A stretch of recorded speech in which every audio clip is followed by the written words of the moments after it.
Hello friends, welcome back to the class. In this video, we are going to start electron spin resonance spectroscopy.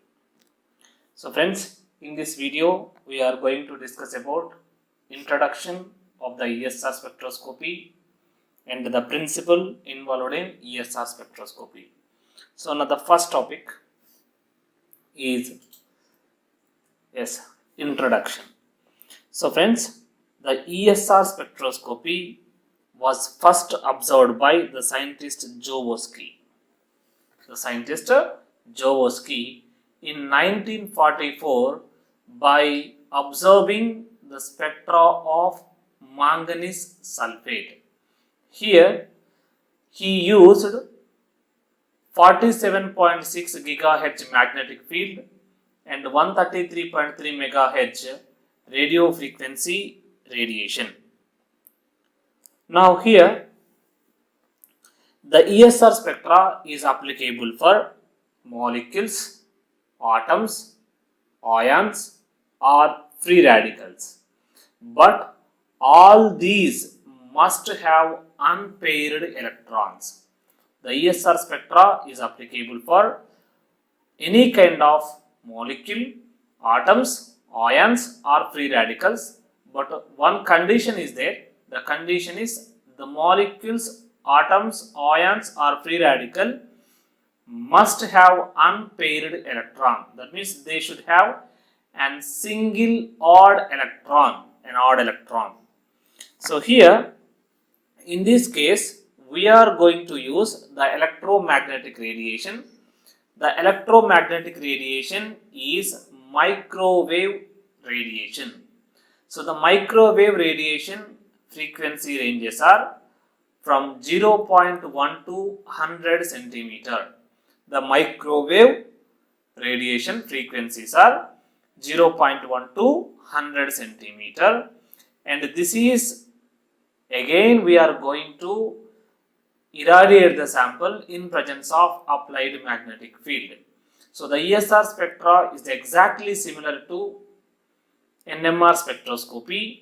In NMR spectroscopy, so we are going to use external magnetic field. As similar to NMR spectroscopy, here also we are going to use applied magnetic field. So here along with applied magnetic field, we are going to use microwave radiation to irradiate the sample. So the resonance is going to be said electron spin resonance. The resonance is going to set electron spin resonance. So friends, here ESR spectra is going to be given by the paramagnetic species only, because one point we already discussed that whatever the species are there, they must have unpaired electrons. So when unpaired electrons are present, that is a single electron is present, then these are going to have paramagnetic property. So that's why here these species are called paramagnetic species. Hence the ESR spectra also called as electron paramagnetic resonance spectroscopy. So simply you can call it EPR. Otherwise, you can also call it electron magnetic resonance spectroscopy. Simply you can call EMR spectroscopy. So friends, here the ESR spectroscopy is a non-destructive technique. It is simply depends on electron spin. So friends, this is the introduction of ESR spectroscopy. So you can take the screenshot to write the notes about the introduction. So friends, the next topic is principle of ESR spectroscopy. So friends, before discussing about the principle, now here we know that the spin of electron spin is 1 by 2. Again, this electron spin take into two different magnetic orientations. Those are here the spin of electron is going to take two different magnetic orientations. One is ms is equal to plus of, and where ms is equal to minus of. So friends, at the starting stage, so in yes, in the absence of external magnetic field, the magnetic spin, so that orientation is maybe plus or minus of. That means here, in the absence of external magnetic field, the two spin states are at a degeneracy state, or at a degeneracy state. What is a degeneracy state? That means the two spin states are so energetically equivalent. So they have energetically equivalent. This is called degeneracy. So friends, in the absence of external magnetic field, so the two spin states are in degeneracy state. That means the two spin states are going to have the same energy.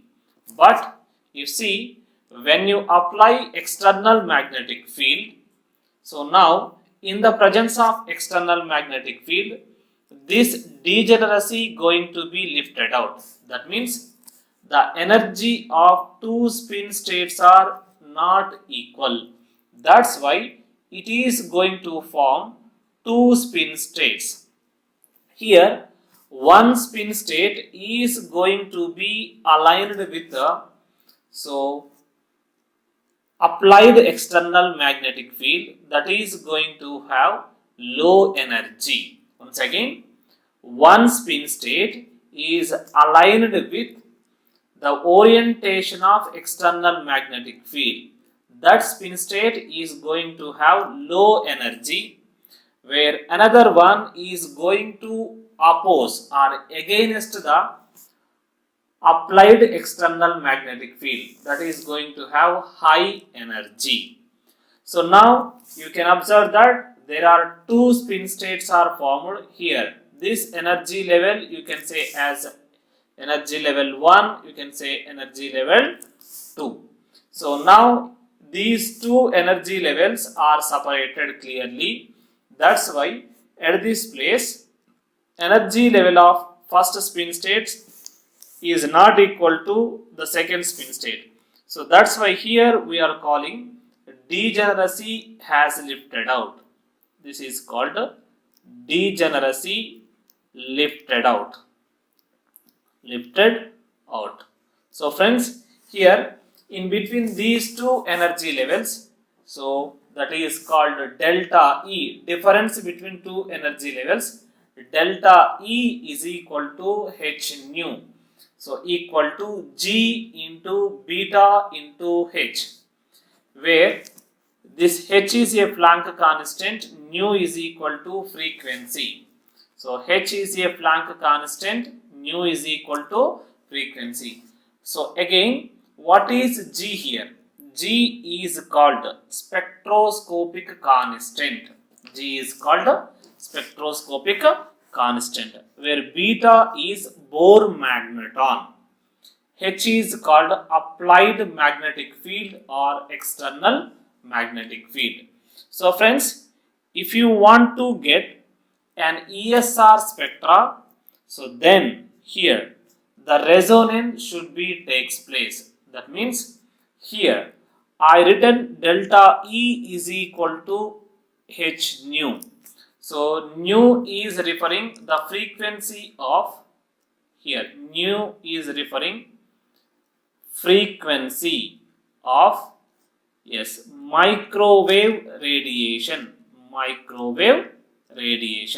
So friends, what you have to do, if you want to get the ESR spectra, you have to irradiate the sample. So now here you have to irradiate the sample with new frequency. So this is a microwave radiation. Once again, friends, if you want to observe ESR spectra of particular compound, now you have to irradiate the sample with new frequency. Here nu is frequency of microwave radiation. So now when you irradiate with a new frequency in presence of external magnetic field, so now the electron from lower energy will promotes to higher energy. Electron from lower energy is promotes to higher energy, and also you can observe that so in even level the spin state of electron is right negative. So when it is goes to the higher level, the spin state of electron is positive. So friends, whatever the irradiation you are doing, that must cause dipole orientation in case of ESR spectroscopy.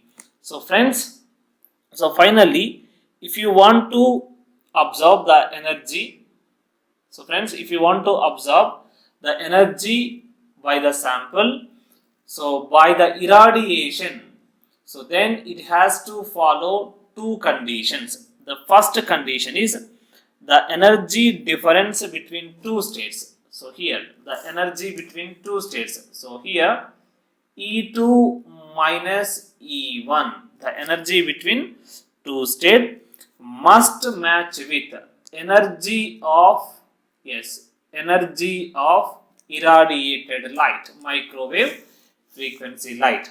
So friends, the first point is the energy difference between two speed states should match with energy of microwave radiation. So this is energy of microwave radiation. Second one, whatever the frequency you are using, this frequency must stimulate dipoles of electron. I already given here. So here it has a minus state. So when it is goes to the higher energy level, the spin state is positive. That's why the microwave frequency should stimulate dipoles of electrons. So when these two things will happen, now you are going to get a ESR spectra in the detector. So this is the principle involved in ESR spectroscopy. Friends, thank you. So again we will discuss the next topic in the further videos. Thank you.